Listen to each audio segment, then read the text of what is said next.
आपके 5 साल रहे, 5 साल में आप अपनी 4 उपलब्धियां तो बताइए कि क्या किया। केजरीवाल की उस पर, जैसे केजरीवाल ने मोहल्ला क्लिनिक बनाए हैं दिल्ली में, इस तरीके से गांव क्लिनिक बनाए जाए। हम नहीं कह रहे कि आप हर गांव में हर मोहल्ले में क्लिनिक बना दोगे, लेकिन हर गांव में क्लिनिक बना सकते हो। तो डायलॉग एकदम इन्होंने जज्बात बदल दिए, वक्त बदल दिए, वही सब हो रहा। अब हम सबके सामने है। वोट दोगे आप किसी न किसी, चाहे नोटा पे दो, आफ्ताब को दो, जाकिर को दो, मम्मन को दो, लेकिन उनसे सवाल पूछो। 5 साल आने वाले पूछो, और जो 5 साल निकल गए इनमें आपने क्या किया इनका भी पूछो। स्थानीय लीडर विधायक होने के नाते आपको ज़रूरत थी कि लोगों के बीच में जाएं, कॉन्फिडेंस मिले। आप 1 हफ्ते तक गायब हैं और ये रोना रो रहे हैं कि भाई खट्टर सरकार का फेल्योर है। टीचर्स आप अच्छे रखेंगे तो देखो यूनिवर्सिटी का मसला भी चल जाएगा आगे। कोई यूनिवर्सिटी देखो एजुकेशन जब यहाँ से बढ़ती जाएगी, दोनों कॉलेजों को अच्छा यहाँ से लेके चलेंगे, तो फिर यूनिवर्सिटी का भी है जो हम आगे रख देंगे। जो मुद्दे मेन है मेरी नज़र में आते हैं कि शिक्षा, स्वास्थ्य, कृषि, महिला बाल विकास, और जो यहाँ के बेरोज़गार बुज़ुर्गों के लिए इनके पास क्या है। मैं अगर मेरी जो बात मानी, मतलब मेरे साथ जो युवा है, हम अपना मत ऐसे कैंडिडेट के लिए डालने की कोशिश करेंगे जो इन मुद्दों को टच करे, इन पे बात रखे अपनी, कि हम बुज़ुर्गों के लिए क्या रखेंगे, बच्चों के लिए क्या स्कीम है, महिलाओं के लिए क्या हम उत्थान करेंगे, युवाओं के लिए क्या है। देखिए पिछले साल कई घटना हुई यहाँ पे, पिछले उसमें जो स्थानीय विधायक हैं या वो है वो सत्ता पक्ष का रोना रोते हैं कि भाई हम पक्ष में नहीं है, विपक्ष में है, ऐसा कुछ नहीं है। लेकिन जवाबदेही देखिए, अगर आप ये कहते हैं कि हमारा वो सत्ता पक्ष में नहीं है, तो जरूरी थोड़ी आप आपकी बार भी इससे अच्छा इलेक्शन ना लड़ो। बिल्कुल, इलेक्शन में तो पक्ष और विपक्ष होगा। रही बात इसकी कि जैसे जब कम्युनल क्लैश हुए यहाँ पे, तो लीडर विधायक होने के नाते आपको ज़रूरत थी कि लोगों के बीच में जाएं, कॉन्फिडेंस मिले। आप 1 हफ्ते तक गायब हैं और ये रोना रो रहे हैं कि भाई खट्टर सरकार का फेल्योर है, तो साथ में फेल्योर है कहीं ना कहीं। आप ये बताइए, मैं नूहू का रहने वाला हूँ, मैं पूरा दंगा मैंने कवर किया अपने साथियों के साथ। एक दिन जब बुलडोज हो रहे थे मकान, किसी स्थानीय विधायक की वहाँ उपस्थिति नहीं थी। मैं ये नहीं कह रहा कि स्थानीय, सत्ता पक्ष और विपक्ष दोनों के नेता गायब थे। उस टाइम होना ये चाहिए था कि विपक्ष में तो सबसे अच्छी थी होती राजनीति चमकने के लिए, बहुत अच्छा मुद्दा था। जेसीबी के आगे आप लेट भी सकते थे, कुर्ता फटता, और कुर्ता राहुल गांधी का भी, और विपक्ष में फटता है। जितने भी बड़े लीडर्स हुए हैं उन्होंने विपक्ष में रह के बहुत ऐसा नहीं है कि आपको कोई सजा मिलती, लेकिन इन्होंने उचित समझा कि ये जाएंगे कहाँ।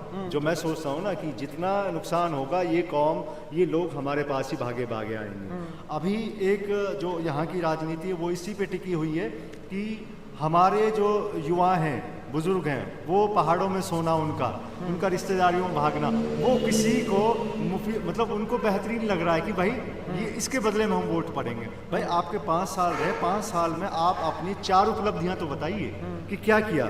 मैं एक गैर राजनीतिक परिवार से संबंध रखता हूं, लेकिन एक राजनीतिक कार्य करता हूं। मैं दावे के साथ कह सकता हूं स्थानीय विधायक कि आप अपने 60 महीने के कार्यकाल में कितने ज्ञापन दिए, और मैं अपना ज्ञापन दिखाता हूं। कितने हायर एजुकेशन को, हायर जो अथॉरिटी हैं, चाहे स्वास्थ्य पे लेके हो, कितने लेटर लिखे, मैं अपना दे सकता हूँ। उनसे रखिए बात।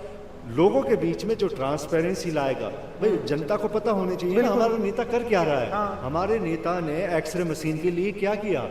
आप सिर्फ ऐसा नहीं चलेगा कि औचक निरीक्षण कराए। औचक निरीक्षण कब करेंगे आप, जब लोगों की आपको सोशल मीडिया पे पता लगता है कि नाराज है। एक्सरे मशीन का हाल ये है कि अभी पिछले हफ्ते हुआ, मैं मेडिकल कॉलेज गया, पुरानी ही मशीन पे माला चढ़ा के कि आ गई। आज भी आप जाके देखेंगे एक्सरे मशीन में। एक मेडिकल कॉलेज में होना तो चाहिए ट्रॉमा सेंटर तक। बिल्कुल, आपको यहाँ मुंबई एक्सप्रेस हाईवे है, कोई भी अगर एक्सीडेंट होता सीधा उसे वहाँ लेके जाते हैं। यहाँ भी है चीज़ें, लेकिन ना ट्रॉमा सेंटर है। कैंसर के लिए ऑनकोलॉजिस्ट नहीं है, हार्ट के लिए कोई वो कार्डियो नहीं है यहाँ पे, और गायको नहीं है ना। कितने ऑर्थो के अलावा एक मेडिकल कॉलेज में आप सब कुछ होना चाहिए। क्या फायदा, वहाँ पे गोज पट्टियाँ तक भी खुद मरीजों से बाहर कहा जा रहा है कि आप बाहर से ले। कहीं ना कहीं जो यहाँ से हारे हुए विधायक हैं वो एक तरीके से नूहू विधानसभा से विपक्ष में है, बट वो भी तो विधायक पे एक तरीके से दबाव बना सकते हैं उन कामों को लेकर के। देखिए हमारे जो रिमोट एरियाज हैं, जो पिछड़े हुए इलाके हैं ना, वहाँ पे एक प्रेशर ग्रुप काम करने की एक कल्चर नहीं है। नहीं तो होना तो ये चाहिए था कि अगर उन्हें राजनीति में सरवाइव करना है, उसमें छटपटाहट रखनी है, तो वो डेली करते कुछ ना कुछ विधायक के खिलाफ एक संवैधानिक दायरे में अपना विरोध प्रदर्शन करते। लेकिन यहाँ पे ये कल्चर है नहीं। लेकिन जो आप देख रहे हैं जितना भी युवा आज बैठा हुआ है, ये युवा आगामी 5 साल में एक आईने का काम करेगा। आईने का काम करने के साथ साथ वो जो चुना हुआ प्रतिनिधि होगा उसकी कॉलर भी पकड़ेगा, आंखों में आंखें डाल के बात भी करेगा।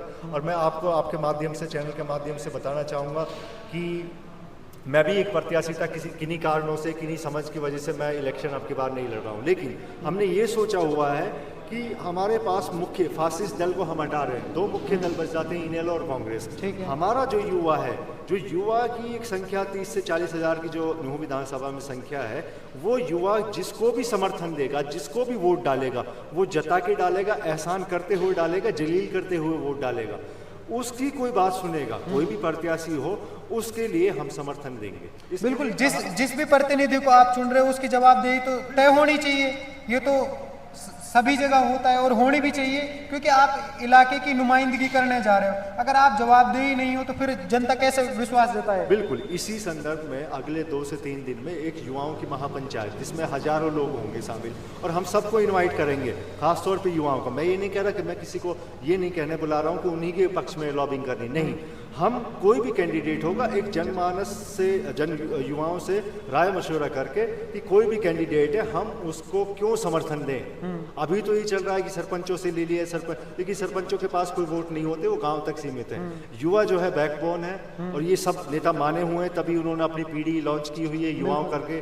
तो हमारा मकसद ये है कि जो मुद्दे आधारित बात करेगा, जो भी नेता हमारे यहाँ से अपने सपने देख रहा है, कोई मुख्यमंत्री का देख रहा है, कोई कुछ देख रहा है, वो सपना तभी देखे जब इस युवाओं की, महिलाओं की, आधी आबादी की बात सुनेगा, तभी जाके कुछ हो पाएगा। जैसा आप कह रहे हो कि एक महापंचायत होने वाली है, उस महापंचायत के जो मुद्दे हैं वो आप सभी के मुद्दे हैं, और वो आपकी एक वोट की कीमत है, और वोट की कीमत सबसे बड़ी कीमत होती है। तो जो यहाँ के जो प्रतिनिधि हैं, अगर वो उन मुद्दों को मानने के लिए तैयार नहीं होते तो फिर क्या करते हैं? नहीं, देखिए, ये आपने भी नोटिस किया होगा कि ऐसा पहली बार कल्चर होगा मेवात के इतिहास में कि नेता को कोठी पे जाके समर्थन ना देते हुए, जलील करते हुए हम दे रहे हैं। अगर नहीं होगा तो इसी में से युवाओं की कमी थोड़ी, एक से एक वक्ता है, एक से एक बोलने वाला है, वो प्रेस ग्रुप में से हम उसको समर्थन करेंगे। आप हैं, मैं हूँ, कोई भी है, जो मुद्दे आधारित बात करेगा, वो युवा एक विकल्प के तौर पे उभर के सामने आए। इस बार तो आप लोगों के पास में मौका ही नहीं है, क्योंकि नॉमिनेशन हो चुके हैं, अब टाइम नहीं बचा है। तो अगर ये कैंडिडेट जिन मुद्दों की आप बात कर रहे हो उनके लिए तैयार नहीं होते, तो फिर किस तरीके से? नहीं, देखिए, मैं जैसा मैंने पहले कहा है कि अभी इलेक्शन का टाइम है, अभी तो उनसे कहेंगे चांद से 2 तारे, वो कह देंगे 4 क्यों नहीं ले रहे आप, ये हाँ करने में। लेकिन अगले जो 5 साल है, जैसे ही 8 तारीख को नई सरकार का गठन होता है, हम उनके सामने उनका आईना, उनका साया बनेंगे, और उन युवाओं को ये कहते हुए कि हम वो ही हैं जिन्होंने आपको समर्थन दिया था। हाँ, मुद्दों का आधार पे मुद्दों का आधार पे हम थाने तहसील वाली युवा राजनीति नहीं करता, हम मुद्दे आधारित बातें करेंगे। उनमें प्रमुख मुद्दे शिक्षा, स्वास्थ्य और ये महिला बाल विकास, किसानी। मैं देखता हूँ पूरे हरियाणा में घूमा हूँ, आज तक यहाँ पे किसानों के लिए एक वर्कशॉप तक आयोजित नहीं करा पाई है कि कैसे मॉडर्न फर्टिलाइजर, खाद बीज का, कैसे कीटनाशक दवाई छिड़की जाए, कैसे जो आज जो 40 क्विंटल फसल दे रहा है 1 किलो, वो 45 और 50 पे कैसे आए। इन मुद्दों पे कभी बात ही नहीं की। आज बस समर्थन हो रहा है और कह रहे हैं कि भाई सरकार बन रही है, चूक मत जाना सरकार। ये कैसे कह दिया सरकार बन रही है? आप अपने मुद्दे पेश करें ना, तब तो युवा साथ आएगा। तो मेरा सभी से विनम्र निवेदन है, आपके माध्यम से मैं कहना चाहूँगा कि बहुत से मुद्दे हैं जिस पे हम आगामी एक महापंचायत में बात करेंगे। युवाओं की जो भी चीज़ें होंगी वो आपको उस पंचायत के माध्यम से भी बता दी जाएंगी, और युवाओं की आप सुनी रहे। आप एक पढ़े लिखे और शिक्षित और बेहतर अपने उसमें जो भी आपका एम है उसमें अच्छा कर रहे हैं, तो आप यहाँ की जनता को क्या संदेश देना चाहेंगे? देखिए, मैं एक संदेश में मेरा मेन जो संदेश है, जैसे एक भाई कह रहे थे कि घर तक कंप्लेंट आ जाती है, कुछ भी अगर उनके खिलाफ बगावती स्वरूप अपनाते हैं या कोई तरीके की बात करते हैं। देखिए, मैं गैर राजनीतिक परिवार से, मेरे बाप दादा कोई पंच सरपंच नहीं रहे, एक नॉर्मल मिडिल घराने से ताल्लुक़ रखने वाला हूँ। मैंने अपने सपने संजोए PhD करने के बाद कि हम भी इस राजनीति में, सियासत में आ सकते हैं। हमारे पास पैसा नहीं है, लेकिन मैंने ये भी अनुभव किया है कि सिर्फ पैसा ही मायने नहीं रखता। आप मुद्दे आधारित बात करेंगे तो ये मेरा आपके माध्यम से जो सवाल था कि क्या वो होना चाहिए। देखिए, लोगों को आंखों में आंखें डाल के उनसे सवाल जवाब करना सीखना होगा, और वो ज़माने गए कि माँ बाप से कह दिया कि भाई ये लड़का आपका कर नहीं रहा है कुछ, ये क्यों लिखता है क्या नहीं लिखता है, कुछ नहीं होता। मैं लिख रहा हूँ 2 साल से, मेरी हिम्मत नहीं होती, मैं तो ऑन रोड पे रहता हूँ।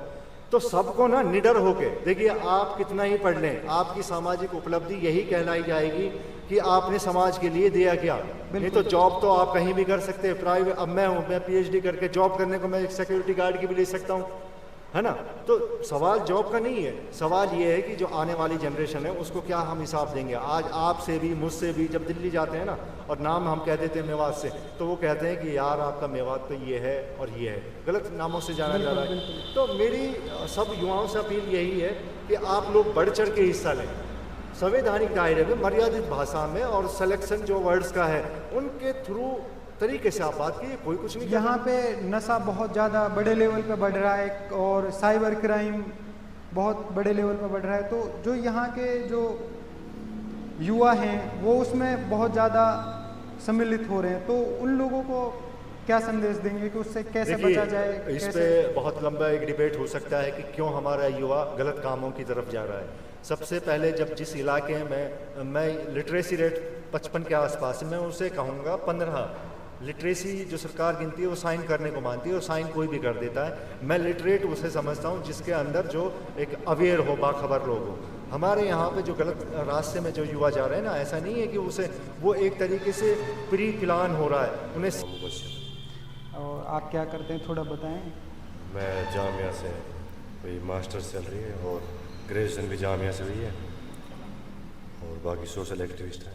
अच्छा, इस बार के राजनीतिक मुद्दे क्या हैं? इस बार विधानसभा चुनाव में जिस भी प्रतिनिधि को आप चुनेंगे तो किन मुद्दों के आधार पर चुनेंगे, और क्या ऐसे मुद्दे हैं यहाँ के, आपके और यहाँ के समाज के?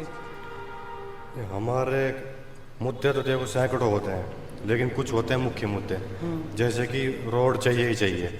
इस पे हर साल कम से कम 300-400 लोग मारे जाते हैं, चाहे युवा हो, बुजुर्ग हो, औरतें हो, कोई भी हो, ठीक है। ये बहुत ज़रूरी है। दूसरी चीज़ यूनिवर्सिटी ज़रूरी इसलिए है क्योंकि हमारी बहनें हैं, चाहे भाई हैं, वो कहाँ कहाँ पढ़ने जाते हैं, दूर दूर। हालांकि उससे पहले ज़रूरी ये भी है, एक स्कूल में 10 टीचर हैं, लेकिन 10 में से काम करने कितने आते हैं पढ़ाने के लिए? सिर्फ 1 टीचर आता है। तो उन चीज़ों पे भी ध्यान देने की ज़रूरत है कि सारे टीचर स्कूल में पहुँचें। इस चीज़ की जिम्मेदारी कौन लेगा? जो गांव के जो लोग हैं, जो जिम्मेदार लोग हैं, वो गांव में जाके चेक करें स्कूल में 1-2 बार कि टीचर कितने आए, कितने नहीं आए, तो उनको वीडियो बना के डालो भाई, CM विंडो में उनकी वीडियो लगाओ और उनको कंप्लेंट करो। ये मुद्दे हो गए। और गाँव में PHC जो हैं चल रहे हैं, उनको दोबारा से सही तरीके से चलाया जाए।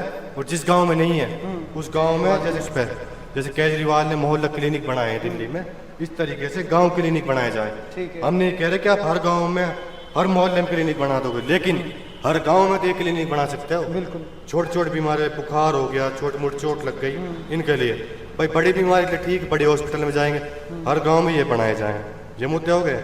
और भाई इसके अलावा काफ़ी मुद्दे हैं, उनको अच्छी तरीके से एक मैनिफेस्टो टाइप में तैयार करके नेताओं के पास लेके जाएँ, कौन मानेगा कौन नहीं मानेगा।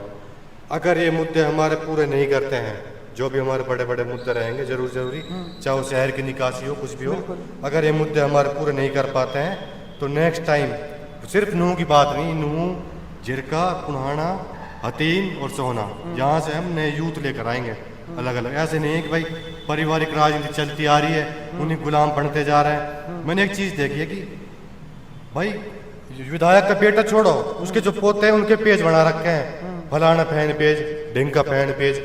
अरे भाई उनके बाप में तो काबिलियत नहीं है, और उनके बेटे, उनके पड़ पोते, उनके पेज बना रखे हैं। मतलब तुम्हारे अंदर काबिलियत नहीं है क्या जो उनके पेज बना रखे हैं? मतलब इतनी ज़्यादा गुलामी बना रखी है कि पोतों तक की गुलामी कर रहे हैं अभी, जिनकी 20-20 साल उम्र है। भाई तुम ये देखो, अपने अंदर से यूथ लेके आना है, चाहे कोई सी विधानसभा हो।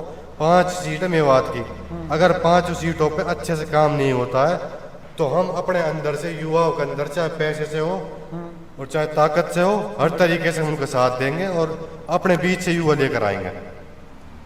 तो जिन मुद्दों की आप बात कर रहे हो, ये अगर उन पे खरा नहीं उतरते हैं तो मतलब जो आप युवा चुनने की बात कर रहे हो अपने बीच में से, वो किस तरीके से चुनने जाओगे नेक्स्ट टाइम? हाँ, एक और चीज़ है, मतलब कि युवा ऐसे नहीं है कि भाई कोई भी युवा आ गया, युवा है तो बना देंगे। युवा ने 5 साल मेहनत करी होनी चाहिए पब्लिक के बीच में। जो भी गलत हो रहा है मुसलमानों के साथ पूरे हिंदुस्तान में कहीं भी हो, और चाहे मेवात में इस मेव कम्युनिटी के साथ हो, किसी भी कम्युनिटी के साथ हो, हाँ। उसमें प्रदर्शन होना चाहिए सरकार के खिलाफ। अरे ये वक्फ बोर्ड का मसला चल रहा है, कोई नेता पूरे मेवात में कोई नेता नहीं बोल रहा। वक्फ बोर्ड में नहीं बोलो, कहाँ बोलो, हम दफनाए कहाँ पे जाएगा, हम मस्जिद में कहाँ पे नमाज पढ़ेंगे। भाई सिर्फ ये नहीं है कोई ये कह दे कि आप मुसलमान की राजनीति कर रहे हैं, भाई तो किसकी राजनीति करेंगे? 30 करोड़ लोगों की भी राजनीति है भाई, क्यों नहीं करेंगे? इनकी राजनीति भी जरूरी है, इनके कब्रिस्तान है, सारी चीज है, मुसलमानों को लिंच किया जा रहा है, इसके ऊपर कौन नेता बोला? ये बता दो मुझे, आप एक नेता ने प्रोटेस्ट किया हो मेवात में? भाई सबसे बड़ी मेन जो है ना प्रोटेस्ट है, जब तक आप प्रोटेस्ट नहीं करोगे, प्रदर्शन नहीं करोगे, तब तक कुछ नहीं हो सकता। हमारे मेवात में सबसे बड़ी कमी है कि यहाँ पे कोई प्रदर्शन नहीं करता। और जो हम कह रहे हैं कि युवा लेकर आएंगे, भाई ऐसे नहीं हम किसी को युवा को यूं ही लॉन्च कर देंगे। उस युवा ने 5 साल तक लोगों के मुद्दों को उठाए होना चाहिए। मतलब अपनी काबिलियत दिखाए तब जाकर आप उसको चुनेंगे। हाँ काबिलियत दिखाए, फिर उससे अच्छा फिर चौधरी सही है भाई। हम किसी युवा क्यों लेकर आए? फिर तो ये चौधरी सही जिनको चौधरी मान रहे हैं, क्योंकि ये और वो दोनों सेम है। तीसरे मोर्चे की बात चल रही थी, उस तीसरे मोर्चे में कोई ऐसा नहीं था जिसने जनता के बीच में रहकर 5 साल तक काम किया हो। अब मैं एक आपको एक और चीज बता दूं, इससे थोड़ी हट गया है लेकिन जरूरी है वो, ये जो युवा रेल मांग रहे थे, ये युवा जो यूनिवर्सिटी मांग रहे थे, स्कूल मांग रहे थे, अच्छी अच्छी चीजें मांग रहे थे, ये नेशनल हाईवे मांग रहे थे, आज वो युवा सारे पिछले को बने हुए हैं, सारे नेता गुलामी कर रहे हैं, सारे झंडा उठा घूम रहे हैं। तो ऐसे थोड़ी ना चलेगा। अब ये युवा ये चाहते हैं कि ये विधायक बन जाए, पार्षद बन जाए, ये बन जाए, ऐसे काम नहीं चलेगा। ठीक है वोट मैं भी दूंगा किसी को, हो सकता है मैं 2 दिन पहले बताऊं, 3 दिन पहले, 7 दिन पहले, लेकिन इसका मतलब ये नहीं कि विधायक सवाल नहीं पूछूं।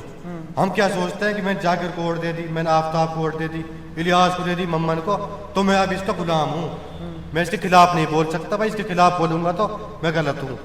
भाई वोट दोगे आप किसी न किसी, चाहे आप नोटा पे दो, आफ्ताब को दो, जाकिर को दो, मम्मन को दो, लेकिन उनसे सवाल पूछो। 5 साल आने वाले पूछो, और जो 5 साल निकल गए इनमें आपने क्या किया इनका भी पूछो। वोट देने का मतलब ये नहीं आप किसी के गुलाम हो। वोट तो बिल्कुल मैं भी दूंगा, लेकिन सवाल भी पूछूंगा, और अगले 5 साल भी पूछूंगा, और आपको पूछना चाहिए। बिल्कुल। तो जो यहाँ के नेता हैं वो, उनका आज तक हमने इंटरव्यू नहीं देखा कि उनकी वो अपनी जवाबदेही तय करें, उस पर क्या सोचते हैं आप? उनके पास कुछ है ही नहीं जवाब देने के लिए। आप एक बात बताओ, मैंने पहले भी कहा, उन्होंने बता दो आप किसने प्रदर्शन किया? शाहीन बाग में घर तोड़े जा रहे थे, जब शाहीन बाग में घर तोड़े जा रहे थे तो अमानतुल्लाह से लेकर वहाँ की पार्षद बिल्डोजर के सामने लेट गई, और बिल्डोजर वहाँ से चला गया। उसके बाद कोर्ट का वो आ गया कि आप नहीं तोड़ सकते। अगर ये लेट जाते 2 दिन तक, तो तीसरे दिन कोर्ट का वर्डिक्ट आ गया था। हमने प्रोटेस्ट किया जामिया से लेकर हर जगह पे, जंतर मंतर पे भी किया। तीसरे दिन वर्डिक्ट आ गया था पंजाब एंड हरियाणा कोर्ट का कि अब कोई घर नहीं तोड़ा जाएगा। अरे ये भी कोशिश करते तो 1100 नहीं तो कभी हो सकता 600 घर ही टूटते, 600 तो बचते।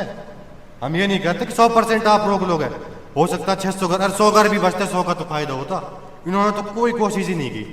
तो जो यहाँ का प्रेजेंट का विधायक है वो कांग्रेस से है, उसको लेके कांग्रेस के विधायक हो, आफ्ताब हो, चाहे वो जाकिर हो, सवाल दोनों से ही है। और मैंने तो जो बात पहले भी कही, इनमें से कोई भी जीते, अब चाहे वो ताहिर हो चाहे आफ्ताब हो, हम तो 5 साल तक दोनों से सवाल करेंगे, चाहे कि घर जाके सवाल करना पड़े, चाहे सोशल मीडिया से करना पड़े, हर तरीके से। और जो हमने फिर बता रहा हूँ आपको दोबारा से, अगर हम हमारी मांगे पूरी नहीं कर पाए तो हम अपने बीच से तो कोई नेता लेकर आएंगे युवा। ठीक है, आप अपने बीच से नेता लाने की बात कर रहे हैं, उसकी काबिलियत पे उसको आप यहाँ पे अगर वो काबिलियत दिखाता है तो वो आप उसको चुनेंगे नेक्स्ट टाइम, यानी कि 2029 में। तो इस बार के आपके राजनीतिक मुद्दे क्या हैं? मुद्दे यही है, देखिए यहाँ पे मुद्दे मेवात में इलेक्शन है जो मुद्दों पर नहीं लड़ा थे। जब हम कॉलेज में थे तो उस वक्त अगर कॉमन रूम सेक्रेटरी के लिए इलेक्शन लड़ रहे, उसमें आप एजेंडे दिखाने पड़ते थे, मुझे ये कराना है, मुझे ये कराना है, मुझे डाइनिंग हॉल ठीक कराना, मुझे खेल के इक्विपमेंट लाने हैं। ये यहाँ पे कुछ है नहीं, एमएलए के इलेक्शन होने जा रहा है, और वही चलिए यार ये चापलूसी जो पुरखों से चली आ रही हमेशा से, आज भी वही हो रहा है। वही जो भाई साहब बता रहे, युवा जो कुछ दिन पहले मांग करे थे हमें 248 ये 4 लेन होना चाहिए, हमें यूनिवर्सिटी चाहिए, हमें ट्रेन चाहिए, हमें पानी चाहिए, बिजली चाहिए, हमें हेल्थ केयर सिस्टम चाहिए, हमारे जो नल लड़ रहा है वहाँ पे कभी भी आप चले जाओ एक्सरे की वहाँ मशीन नहीं होती, एक्सरे तो बहुत दूर की बात है, वहाँ पानी के पीने तक पानी नहीं है वहाँ पे, तो कोई आज मांग करने वाला नहीं है, सब युवा इधर उधर गायब हो गए। तो हमारी कोशिश रहेगी गाँव जाएंगे और जो पढ़े लिखे युवा हैं उन सबसे मीटिंग करेंगे, आने वाले 5 साल तक एक मजबूत संगठन बन के युवा है जो एक मजबूत ग्रुप बनेगा उनका, और फिर अपना कोई फैसला लेंगे। जो युवा ज़्यादा मेहनत करेगा, जो लगेगा कि हाँ इसके अंदर लीडरशिप स्किल्स है, क्वालिटी है इसके अंदर, तो हम उसको आगे लाएंगे। और ये कोई भी नेता जीते, इनसे दोनों से कोई भी इनमें से 2 या तीसरा भी उनसे जीते उनसे सवाल किया जाएगा। और हमें उम्मीद थी, एक बार लग रहा था हमें इस बार तीसरा मोर्चा बनेगा, लेकिन तीसरा मोर्चा आते थे देखा तो वो इधर उधर सब वो हो गए। वही फिर से आ रहा है कि राजा का बेटा फिर से राजा बनेगा, पलक झपकते एकदम वो मशहूर डायलॉग, एकदम इन्होंने जज्बात बदल दिए, वक्त बदल दिए, वही सब हो रहा अब हम सबके सामने है। एक सरकारी स्कूल है सुड़ा का गांव में, पिछले 1.5 महीने से पानी भरा हुआ है, बच्चों का सेशन खत्म हो गया है, अभी तक स्थानीय विधायक जाकिर हुसैन या कोई भी XYZ जो यहाँ के पॉलिटिकल चेहरे हैं उनकी तरफ से एक शब्द नहीं बोला है। हम DC से मिले हैं, हमने दूसरा गांव है हालांकि उसका मुद्दा रखा है, अभी तक पानी का सोल्यूशन नहीं है जनाब, क्लासेस नहीं लग रही हैं, टीचर्स छुट्टी पे चले गए, क्या करें जब स्कूल की बिल्डिंग डूब गई है। ऐसे ही नूह बाजार देखो आप, यहाँ के पैदल यात्री को निकलना मुश्किल है, गाड़ी सवारी की तो बात अलग है कि नहीं। सीवर जो है ओवरफुल हो गए, पानी का कोई पानी तक की सुविधा ना है शहर के अंदर, क्या शहर कह सकते हैं हम इसे।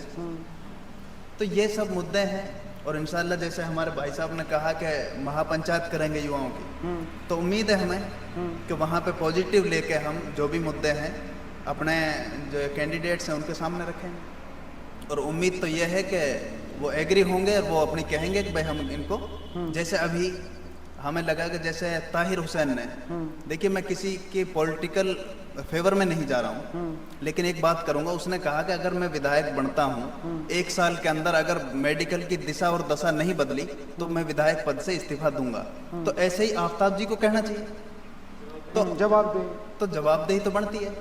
MLA की पावर बहुत, ओवैसी की कब सरकार आती है, कभी नहीं आती, क्या वहाँ पे विकास नहीं होता, तो विपक्ष तो बहुत बड़ा रोल अदा करता है। हाँ, गांधीज़म और अम्बेडकरवाद के जो विपक्ष है उसको पढ़ेंगे तो उसमें उन्होंने बिल्कुल विपक्ष के में ही रहकर उन्होंने काम करे हैं।